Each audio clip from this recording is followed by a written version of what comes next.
আসসালামু আলাইকুম রহমতুল্লাহ। Diploma tutor থেকে আমি নোমান। মেকানিক্সের প্রথম অধ্যায় লেকচার 3-তে তোমাদেরকে স্বাগতম। আজকের ভিডিওর মাধ্যমে আমরা দুইটা টাইপের ম্যাথ সলভ করব। একটা হচ্ছে এখানে দেখতে পাচ্ছ চিত্রে প্রদর্শিত দণ্ডটির প্রতিটি অংশের পীড়ন ও মোট দৈর্ঘ্য বৃদ্ধির পরিমাণ নির্ণয় করো। অর্থাৎ এটার মধ্য থেকে আমাদের এই অংশ কয়টা, একটা অংশ, দুইটা অংশ, তিনটা অংশ, এই তিনটা অংশের পীড়ন নির্ণয় করতে হবে ফার্স্ট অফ অল। সেকেন্ডলি আমাদের বলছে মোট দৈর্ঘ্য বিকৃতি। এই যে এইদিকে লোড টানতেছে আবার এই দিকে যাচ্ছে, দেখো এখানে এই 500 কিলোনিউটন কিন্তু ডান দিকে যাচ্ছে, আবার 300 কিলোনিউটন বাম দিকে আসতেছে, আবার 200 কিলোমিটার ডান দিকে যাচ্ছে। অর্থাৎ লোড বিভিন্ন দিকে কাজ করলেও অবশ্যই বিকৃতিতে ঘটবেই। যেদিকে লোডের পরিমাণ বেশি হবে সেই দিকে বিকৃতি হবে। তো সেই জন্য প্রশ্নের মধ্যে বলছে মোট দৈর্ঘ্য বিকৃতির পরিমাণটা নির্ণয় করতে। ফার্স্ট অফ অল আমরা কি করব, প্রথমত আমরা প্রতিটা অংশের পীড়ন বের করব। একটা অংশ, দুইটা অংশ, তিনটা, এই তিনটার পীড়ন আমরা বের করে নিব, ঠিক আছে? তো এই তিনটা যদি আমরা পীড়ন বের করতে চাই তাহলে আমরা কীভাবে বের করতে পারি দেখো। তাহলে আমরা 1 নাম্বার সলভ করি। সলভ পীড়নের মান আমরা কীভাবে বের করব? পীড়নের মান বের করতে হলে আমাদের এখানে 1 নাম্বার সেকশনের কি লাগবে? ফোর্স লাগবে। এটা 1 নাম্বার সেকশন, এটা 2 নাম্বার, এটা 3 নাম্বার সেকশন, তাই তো? আচ্ছা, এখন দেখো এই চিত্র থেকে প্রথমত আমাদের আগে এটার লোডিং ডায়াগ্রামটা বানাই নিতে হবে। কিভাবে লোডিং ডায়াগ্রাম বানাবো? লোডিং ডায়াগ্রাম যদি আমরা বানাতে চাই তাহলে দেখো প্রথমত তুমি একটা এখানে রেখা আঁকায় নিলা। এই রেখা হচ্ছে আমাদের 0 0 অক্ষ আমি মনে করলাম। ধরো এটা সোজাসুজি এটা আছে, এটার প্রতিটা ঘরের জন্য একটা করে লাইন এখানে থাকলো, ঠিক আছে? এরকম, ওকে।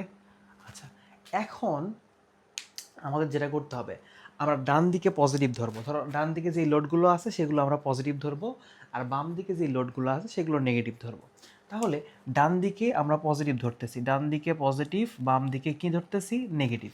তাহলে প্রথমেই দেখো এখানে আমাদের 200 কিলোনিউটন কি আছে? পজিটিভ লোড আছে। তার মানে পজিটিভ মানে কি? জিরো রেখার উপরে যেগুলো থাকবে সেগুলো পজিটিভ, আর জিরো রেখার নিচে নামলে সেগুলো হয় কি? নেগেটিভ। তাহলে আমরা এখান থেকে যদি এখন উপরের দিকে ধরো, এখানে আমাদের উঠলো কত? 200, ঠিক আছে?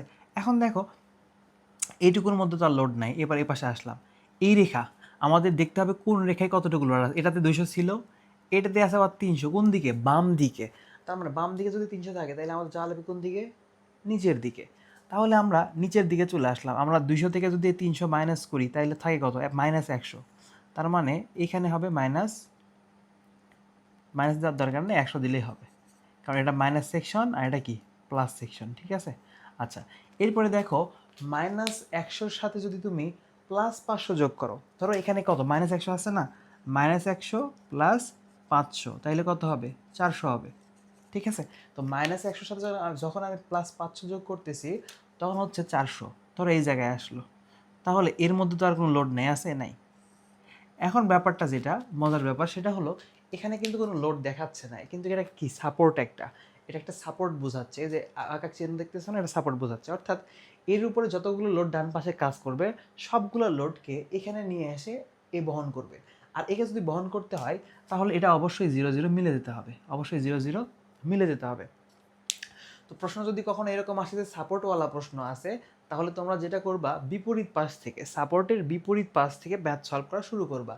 তাহলে এখান থেকে শুরু করছি আমরা, দেখো 200-র জন্য ডান দিকে ধরছি, এই জন্য উপরে উঠছে। এখান থেকে এর মধ্যে কোনো লোড নাই, এই রেখায় আবার 300 আছে বাম দিকে, এই জন্য আমরা 200 থেকে 300 মাইনাস করছি, -100 আসছে, এই জন্য জিরো রেখার নিচে চলে গেছে।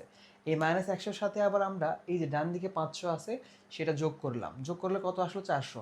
তার মানে আমাদের এটা কত? 400। এটা কি? পজিটিভ, বুঝছো?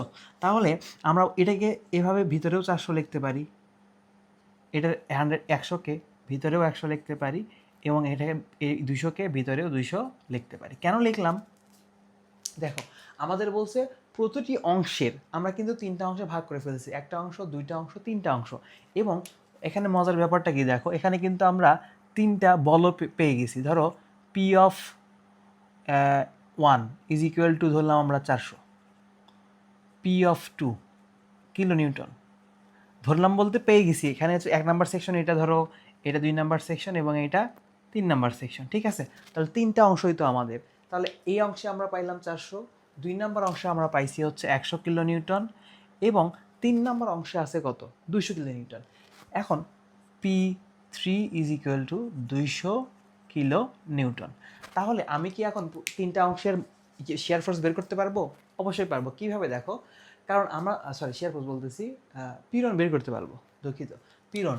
তাহলে পীড়ন, প্রতিটি অংশের পীড়ন, প্রতিটি অংশের পীড়ন, অংশের পীড়ন। তাহলে প্রতিটি অংশের পীড়ন বের করতে যদি আমরা চাই, তাহলে S1 is equal to P1 divided by A1, S2 is equal to P2 divided A1, P2 divided by A2, S3 is equal to P3 divided by A3। ঠিক আছে, এখন P1 এর মান তো আমরা 400 পাইছি। এখন দেখো এর মান কিন্তু প্রশ্নের মধ্যে দেওয়া আছে। এই যে দেখো এর মান দেওয়া 600। এখন বলবা এটা তো এই সেকশনে দেওয়া আছে 600, তাহলে এইটা, এই দুইটা সেকশন কিন্তু সেম। যখন তুমি আকার সেম দেখতে পাচ্ছ, মানে হাইট সেম দেখতে পাচ্ছ, তখন তোমাকে বুঝে নিতে হবে 1 নাম্বার সেকশনের ক্ষেত্রফল হলো 600 মিলিমিটার স্কোয়ার এবং 2 নাম্বার সেকশনের ক্ষেত্রফল হলো 600 মিলিমিটার স্কোয়ার। ঠিক আছে, আচ্ছা, তাহলে 600 যেটা আসবে সেটা অ্যান্সার হবে। এরপরে 2 নাম্বারের ক্ষেত্রে 100 ডিভাইডেড বাই 600, বুঝলাই তো, কারণ 1 নাম্বার সেকশনের ক্ষেত্রফল যেটা, 2 নাম্বার সেকশনের ক্ষেত্রফল সেইটাই।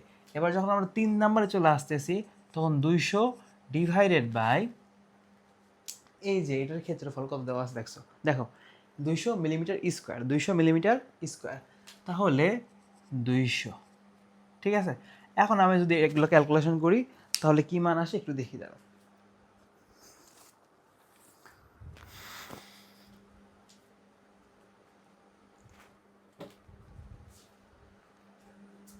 400 ভাগ 600 তাহলে 0.667, 0.667, তারপরে 100 ভাগ 600 0.167, এরপরে 200 ভাগ 200 করলে 1।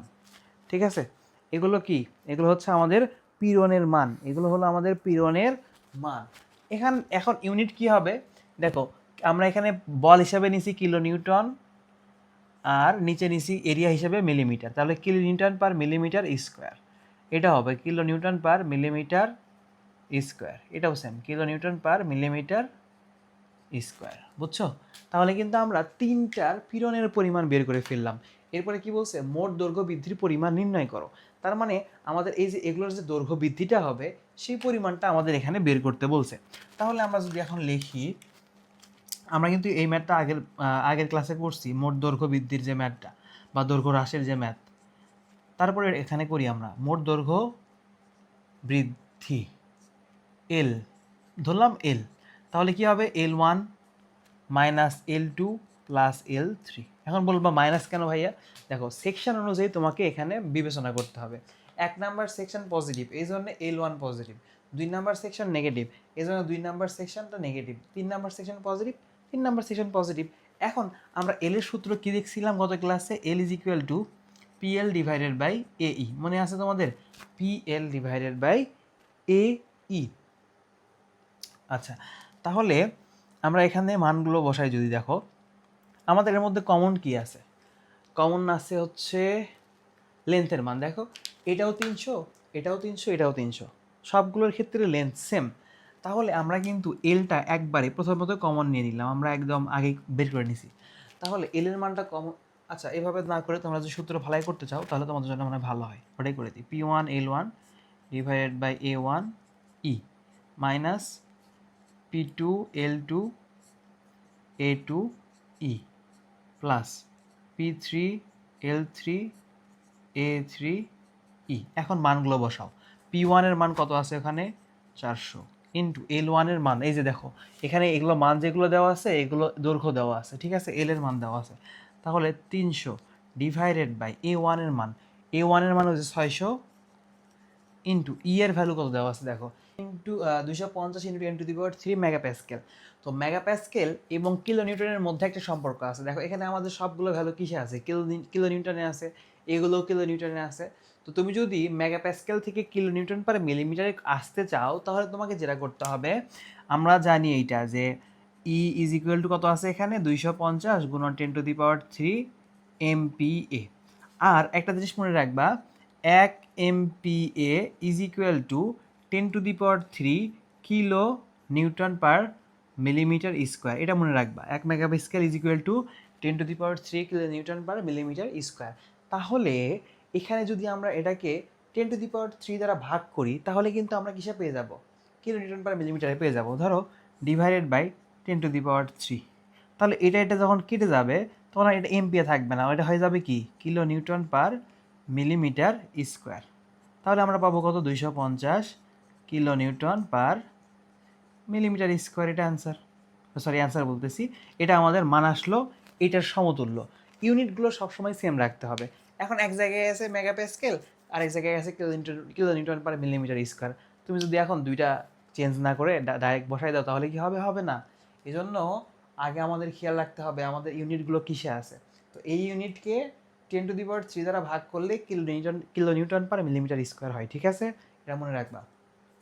তাহলে আমরা এখানে কত লিখবো, 250 মাইনাস P2 এর ভ্যালু কত এখানে 100 ইন্টু L2 এর ভ্যালু কত দেখো, L2 এর ভ্যালু হচ্ছে 300 ডিভাইডেড বাই A2 কোথায়, ওই যে A1 যা A2ও তাই, তাহলে 600 ইন্টু এর ভ্যালু 250 প্লাস P3 এর মান কত 200 ইন্টু L3 এর মানও 300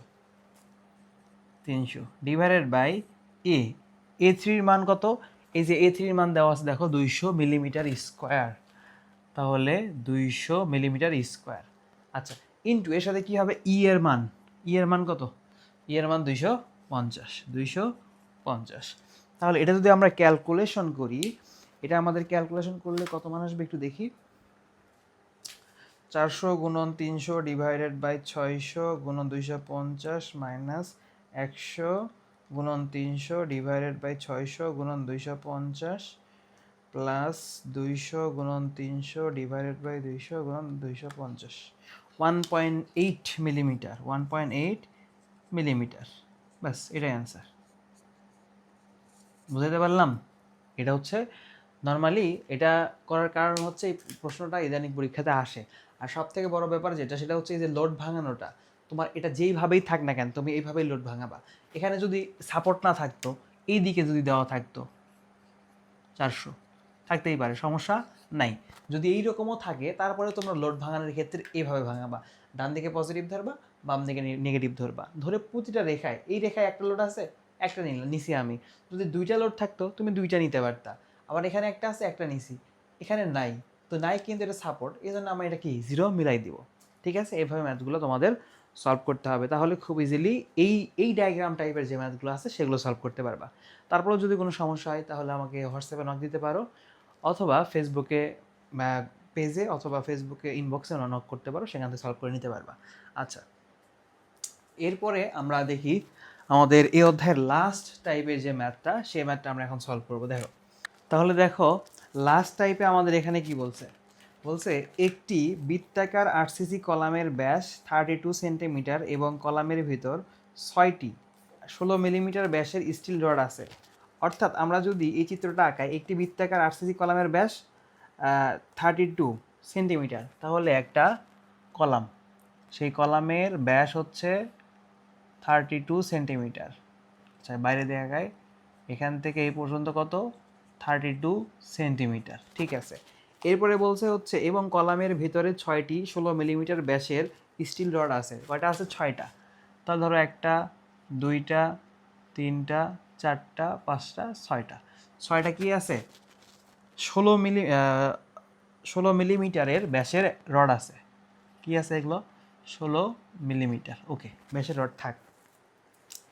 এরপরে বলছে যে কলামটির ওপর পি লোড প্রয়োগ করলে কংক্রিটের 66 কেজি পার সেন্টিমিটার স্কোয়ার পীড়ন উৎপন্ন হয়। কিসে উৎপন্ন হয়, পি লোড করলে 66 কেজি পার সেন্টিমিটার স্কোয়ার পীড়ন উৎপন্ন হয়, কংক্রিটের পীড়ন উৎপন্ন হয়, তার মানে এসসি। দেখো নর্মালি যখন আমরা কলাম নিয়ে কাজ করব তখন দুইটা পীড়ন উৎপন্ন হয়, একটা হচ্ছে স্টিলের ক্ষেত্রে পীড়ন আর একটা কংক্রিটের ক্ষেত্রে পীড়ন। কারণ এটার মধ্যে তো শুধু স্টিল নেই, শুধু কংক্রিট নেই, দুইটাই আছে। এই জন্য কংক্রিটের জন্য আলাদা পীড়ন হবে, স্টিল যেগুলো অর্থাৎ এই যে রডগুলো যেগুলো দেখতেছো এগুলোর জন্য আলাদা পীড়ন হবে। দুইটা ডিফারেন্ট পীড়নের মাধ্যমে আমাদের এই ম্যাথটা সলভ করতে হবে। তো আমাদের এখানে কংক্রিটের পীড়ন দেওয়া আছে 66 কেজি পার সেন্টিমিটার স্কোয়ার। আচ্ছা, এরপরে পীড়ন উৎপন্ন করে স্টিল রডে উৎপন্ন পীড়নের পরিমাণ এবং আরোপিত লোড পি এর মান নির্ণয় করো। তার মানে আমাদের এস এস এর মান নির্ণয় করতে বলছে এবং পি এর মানটা নির্ণয় করতে বলছে, অর্থাৎ এর উপর যে একটা লোড পড়বে সেই লোডটা কত পড়তেছে সেই লোডের পরিমাণটাও আমাদেরকে এখানে বের করতে হবে। লোডের মান নির্ণয় করো। এখন আমাদের কিছু মান এখানে দেওয়া আছে, ইএস এর মান দেওয়া আছে, অর্থাৎ স্টিলের modulus of elasticity 2 × 10⁶ KG per centimetre square এবং ইসি ইজ ইকুয়াল টু দেওয়া আছে 1.3 × 10⁵ কেজি পার সেন্টিমিটার স্কোয়ার। ঠিক আছে? আচ্ছা, এখন আমাদের এখানে কি করতে হবে দেখো, এই যে একটা কি বলে কম্বাইন্ড একটা কলাম, অর্থাৎ এর মধ্যে স্টিলও আছে কংক্রিটও আছে, কিন্তু তুমি কি কখনো চিন্তা করছো যে এটা একটা কলাম ধরো, এটার মধ্যে স্টিলও আছে আর কংক্রিট তো আছেই।